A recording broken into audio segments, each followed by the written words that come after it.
ನೋಡಿಲ್ಲ. ಇನ್ನು ನೋಡಿದ ಮೇಲೆ ಕ್ಯಾಬಿನೆಟ್ ಮುಂದೆ ಗುರುವಾರ ಅವತ್ತು ಕ್ಯಾಬಿನೆಟ್ ಮುಂದೆ ಇಡ್ತೀವಿ. ಅಲ್ಲಿ ಏನು ಶಿಫಾರಸು ಮಾಡಿದಾರೋ ಅಂತ ಗೊತ್ತಿಲ್ಲ.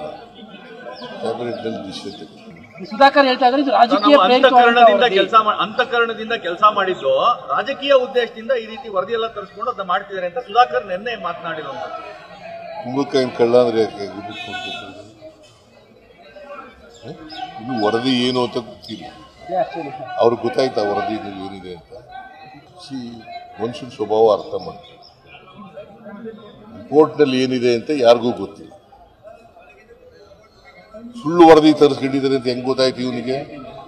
ಈಗ ಅದ್ರ ಮೇಲೆ ಕಾಮೆಂಟ್ ಮಾಡಬೇಕಾದ್ರೆ ಬಹಿರಂಗ ಆಗದೇನೆ ಹೆಂಗ್ ಮಾಡ್ತಾರೆ? ಅಂದ್ರೆ ಸುಧಾಕರ ತಪ್ಪು ಮಾಡಿದ್ದಾನೆ ಅಂತ ಗೊತ್ತಾಗಿದೆ. ಅವನಿಗೆ ಮಾನಸಿಕವಾಗಿ ಮನಸ್ಥಿತಿ ಏನೋ ಒಂದು